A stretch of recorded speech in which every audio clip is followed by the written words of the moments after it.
Shalom. First, I want to give all praise, honor, and glory unto Yahweh, Bahashem, Yahweh Shai, Bahashem, Racha HaKadosh.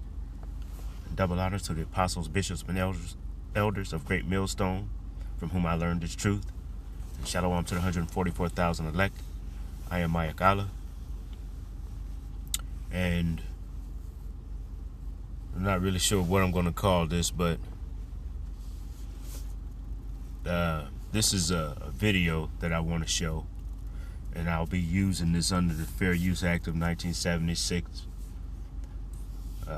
Fair use. This is not a monetized channel, so I'll be using this just in an effort to edify and just support the verses that I'm going to bring out. As I do have a few verses that I want to bring out, so this probably won't be very long.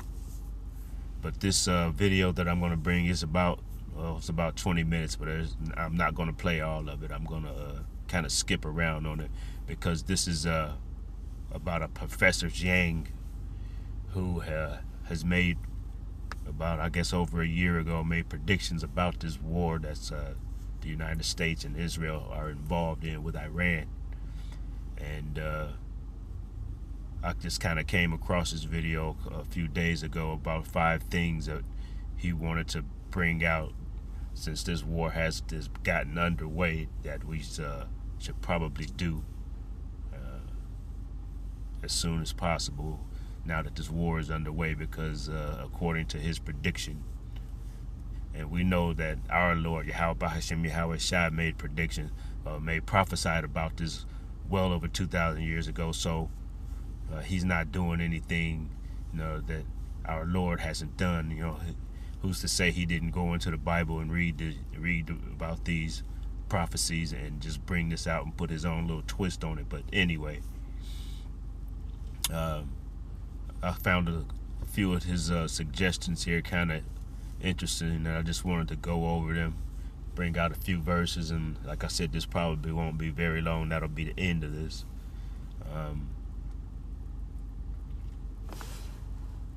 And you know what? I'm just going to go ahead and start it.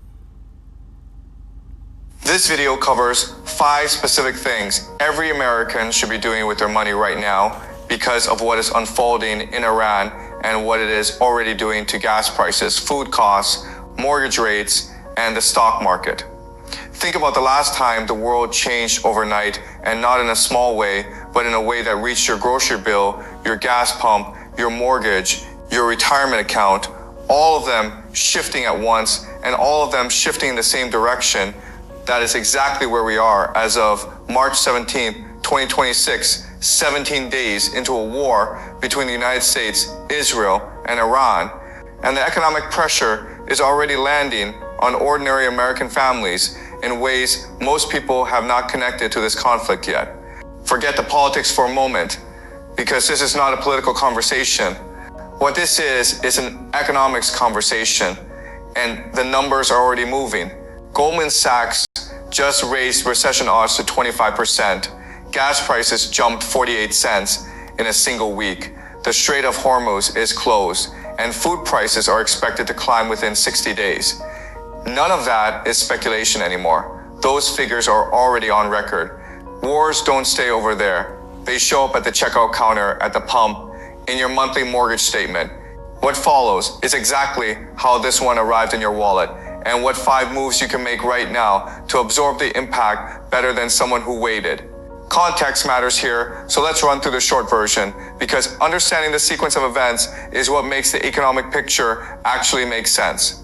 For years, Iran kept enriching uranium, and by the time shooting started... All right, I'm going to go ahead and jump forward here, because he's going to go over a few things before he actually gets to his points, and that's really only reason I'm using this. I wanted to get to his points because we know that even though this is the beginnings of this war, even if there should be a moment where they draw back and propose a ceasefire, we know that this is the beginning of World War III. This thing is underway, and even if it does draw off, back off for a little while, it's going to go right back full-fledged, and it's going to get even worse. All right, so I just really wanted to get to what a couple of his suggestions, and I'm not even really paying attention to all of them, but let's see.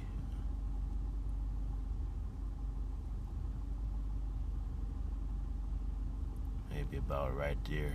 $72 in roughly 2 weeks, and on 90 gallons per month, that 80-cent swing already costs an extra. And at the time he had did this video, which was probably like last week, he was talking about the prices of gas being up 48 cents.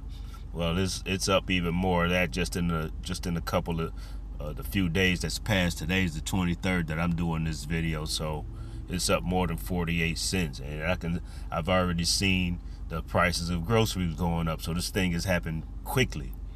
All right, I'll let him bring out his points, and then I'll stop and make some comments. $72 every month, or $864 over a year. The Strait of Hormuz is still closed, no ceasefires on the table, and the IRGC is on record threatening $200 per barrel oil. So waiting for prices to settle down before acting on fuel costs is a bet with poor odds right now. A gas rewards credit card can return 5% on fuel purchases, which at $4 per gallon is a real monthly difference.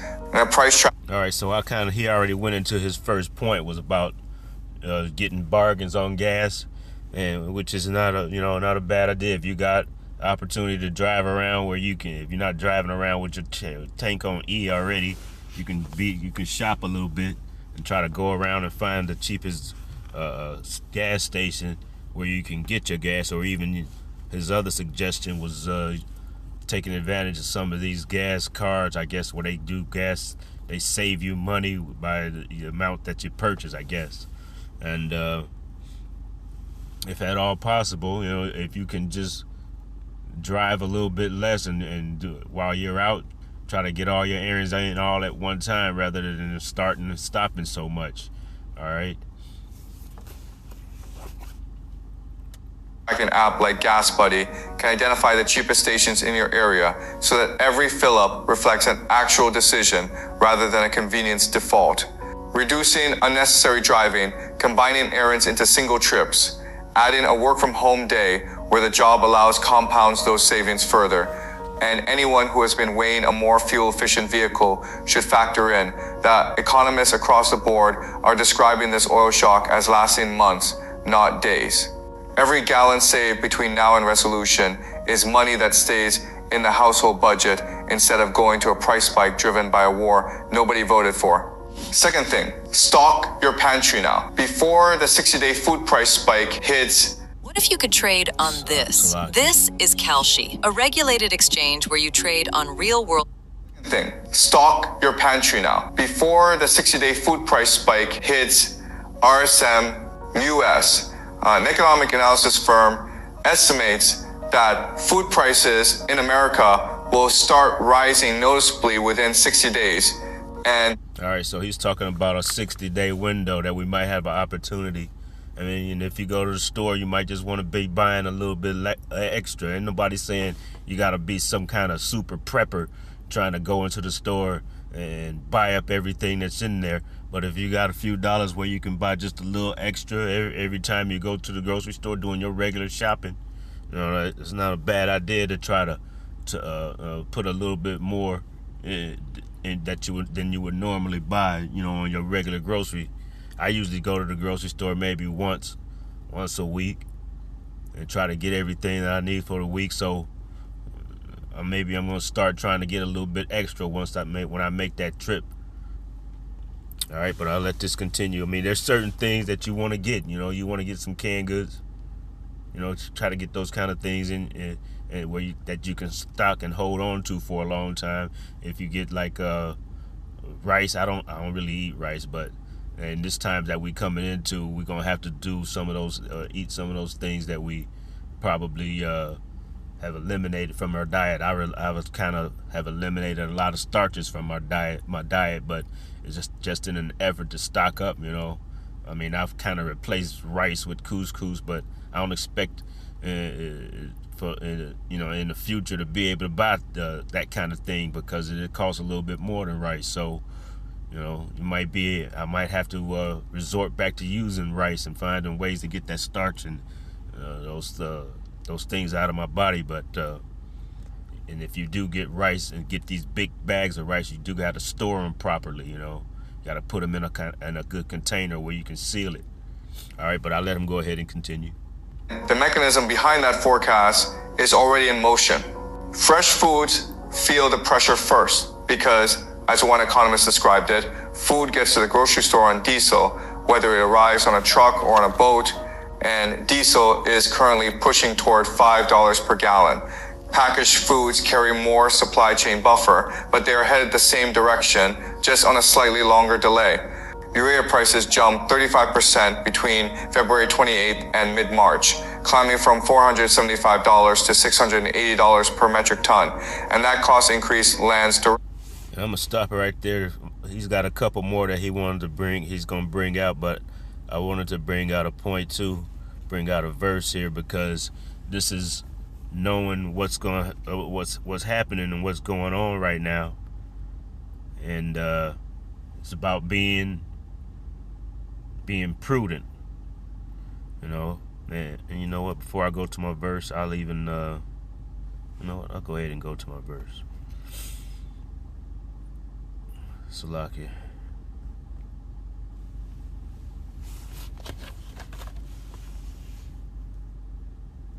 I'm gonna go to Proverbs.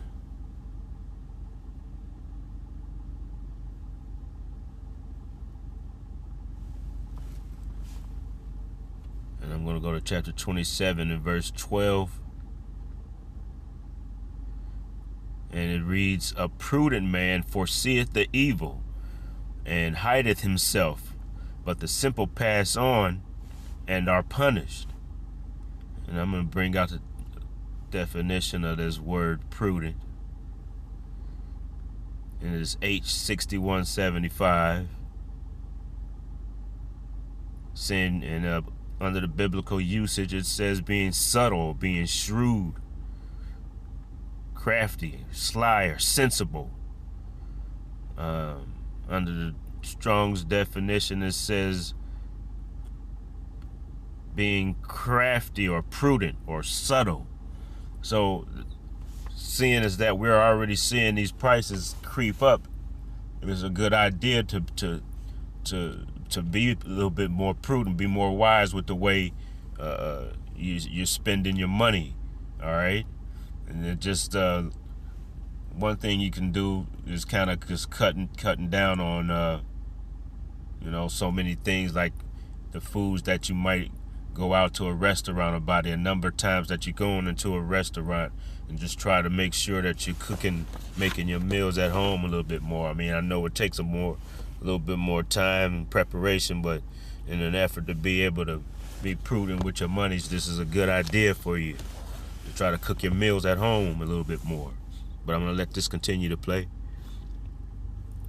Directly on American farmers planting spring crops right now. Those higher input costs travel through the supply chain and arrive at the checkout counter within a few months, not immediately, but reliably. Wayne Weingarten, an economist at the Pacific Research Institute, described the situation this way. The war is putting upward pressure on prices for gasoline, electricity, and groceries through higher transportation, packaging, and fertilizer costs. And this will worsen affordability for families already struggling with the high cost of living. Stocking up now on shelf-stable essentials, canned goods, dry beans, rice, pasta, olive oil, frozen proteins at today's prices is not panic buying. It is buying ahead of an increase that is already priced into the supply chain. An extra 2 weeks worth of items you will consume regardless costs nothing more than slightly earlier spending. And if the forecasts prove correct, those purchases will have been made at meaningfully lower prices than the same items will carry by July. Third thing, review your investments and understand where you're exposed. February 6th, 2026 was the day the Dow Jones crossed 50,000 for the first time in history. And President Trump referenced that milestone in his State of the Union address on February. All right, and I'm going to stop him right there about these investments, because In my opinion, and I'm not somebody who's well informed about investing in stocks or investing in these coins or whatnot, but something that you can do that's simple, that you can keep somewhat in your control, is if you got extra monies that you got like sitting in savings that you know not really doing nothing with, convert it into something like gold and silver. You know, those are some things that you can get that are going to be accepted. I mean, I think in Florida you can already go into different establishments and use actual gold coins and to make purchases. I don't know about the silver, but I know you can use gold in certain places and make purchases. And you know, it's just a matter of looking at the price of gold, and you maybe want to get it by an ounce, or even if you can get, I think you can get gold in increments of tenths of ounces, you know, which will probably be even easier to be able to get rid of, you know. And I was just kind of looking at today, and this is the 23rd of March, and an ounce of gold right now is just fluctuating like in between $4,400 and $4,500, and silver was like in between $68 and $70 per ounce. All right, like I said, these are things that you can be doing that's within your hand. I don't know if you know people do, so I guess some of the brothers might have money in stocks, I don't know, but gold and silver is something that you can be, you know, that's easy for you to take control of, and you know, be able to get rid of it whenever you want to get rid of it. Just a matter of going to a coin dealer, because they'll always take it back. But I'll let him continue.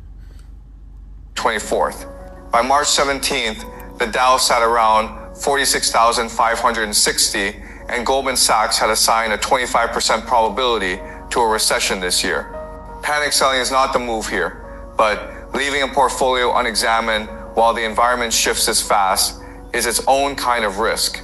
Certain sectors are absorbing this conflict very differently from others, and understanding that split is worth the hour it takes to review.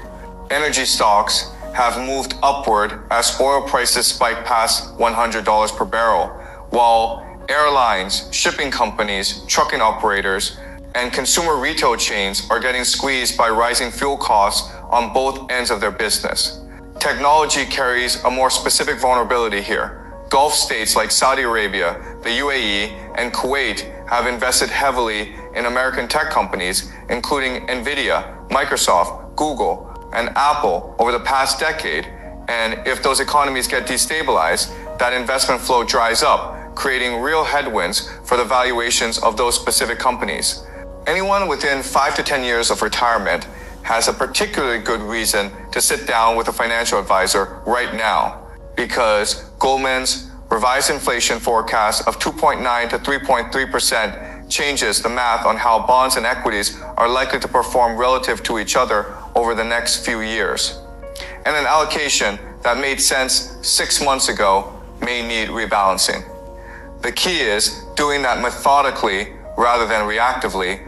Zandy's observation from Moody's cuts to the core of why this matters. Lower income and middle income households spend a higher share of their budget on necessities like gas and food, which means this particular kind of inflation falls hardest on the people with the smallest cushion to absorb it.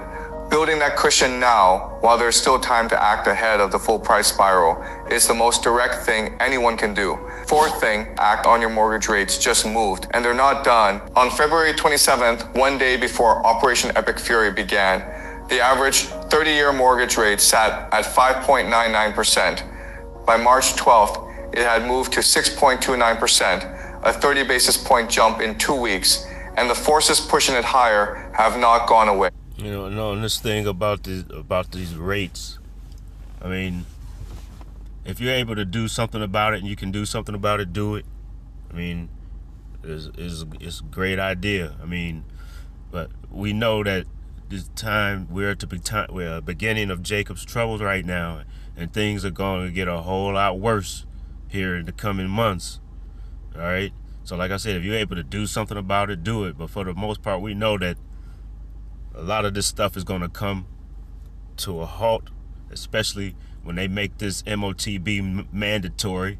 I mean, we know it's already in the makings. We just don't know exactly when this thing is going to happen, but we know it's going to come to pass because it's written. According to Revelation verse 13 to 16, we know this is going to happen. All right. So, like I said, if you're able to do something, do something. But all of this is about to be taken down. All right. We're going to be pretty much pilgrims on the earth.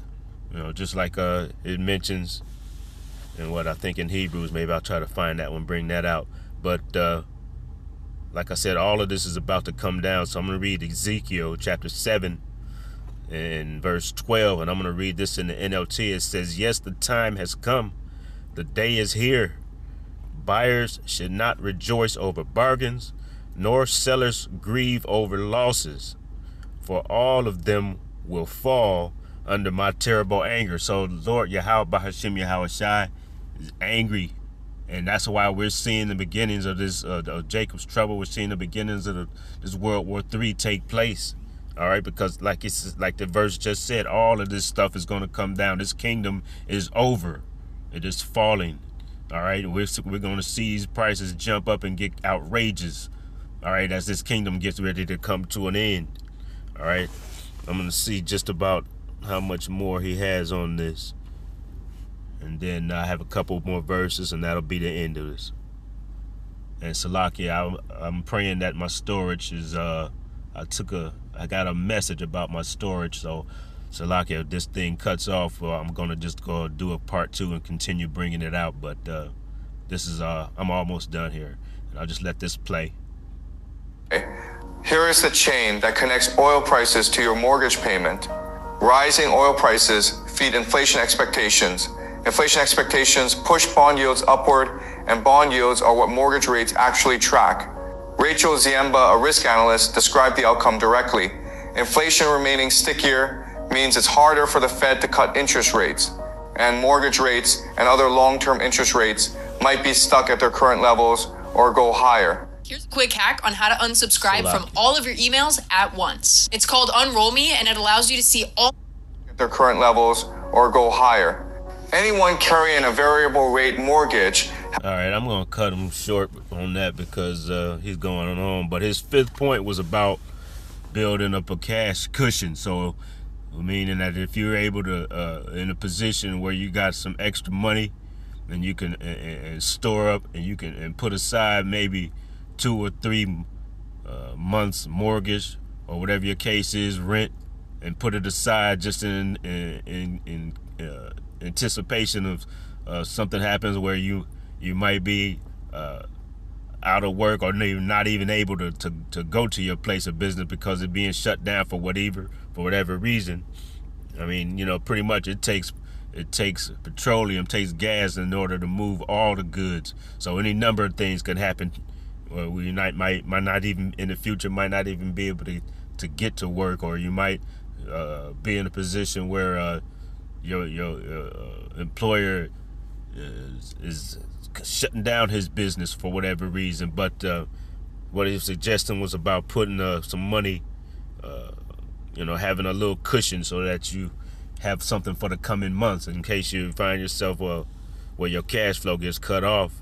But I mentioned about being pilgrims in the earth because what this is all about, it's not, like I said, being some super prepper where you're trying to hoard up all kinds of goods into your house, because we're going to be pilgrims in the earth. And I mentioned that once. And what it comes down to is having faith in the Lord that he's going to provide for you, because it's written that he's going to provide for his elect. All right. I'm going to go into Hebrews. And I'm going to bring out, since I mentioned that word faith, I'm going to bring out, because the Bible defines what faith is.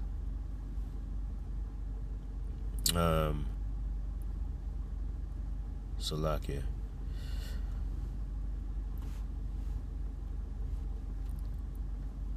Hebrews 11, it says, now faith is the substance of things hoped for, and the evidence of things not seen. So that's what it's going to take. It's going to have, it comes down to having faith in the Lord that he's going to do what he said he was going to do, that he was going to provide, that his prophets were going to eat. All right. The prophets are going to be taken care of.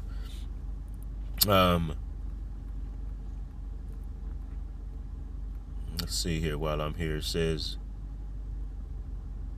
and pretty much in Hebrews 11, that's what this whole chapter is talking about. It's talking about the faith, and it's talking about the faith of our ancestors, you know, as they were settled into the land promised to them, because they were pretty much moving from place to place and being pilgrims in the earth, or pilgrims on the earth at that time.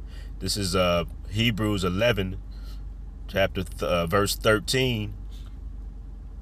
And I'm going to read this in the NLT also. It says, all these people died still believing what the Most High had promised them. Speaking about our ancestors. It says they did not receive what was promised, but they saw it all from a distance and welcomed it. They agreed that they were foreigners and nomads here on the earth. All right, so that's talking about being pilgrims on the earth, and we may have to move about. All right, as this thing gets closer and gets closer, all right, because like I said, it's not about being some super prepper where you're trying to buy up everything and store it into your house because you don't know where you're gonna be, all right. And as a matter of fact, this whole thing is about being frugal, which just kind of happened to be what the beloved brother Ishar brought out as the word of the day and put it in the chat today. And you can go to his page and be edified by GMS, from a lamb to a lion. But I wanted to read out the definition as he put it into the chat. It says frugals being characterized by or reflecting thrift and efficiency in the use of resources. So in the meantime, what we can do is being, like I brought out that word prudent earlier, being prudent, being frugal, making wise decisions with the resources that you do have and managing them to the best of your ability. All right. And not just being wasteful with things. All right. But I'm going to go ahead and end this here because I really didn't think this would be this long. But I pray that this has been edifying to the listener.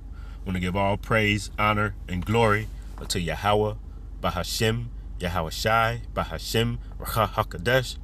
Shalom.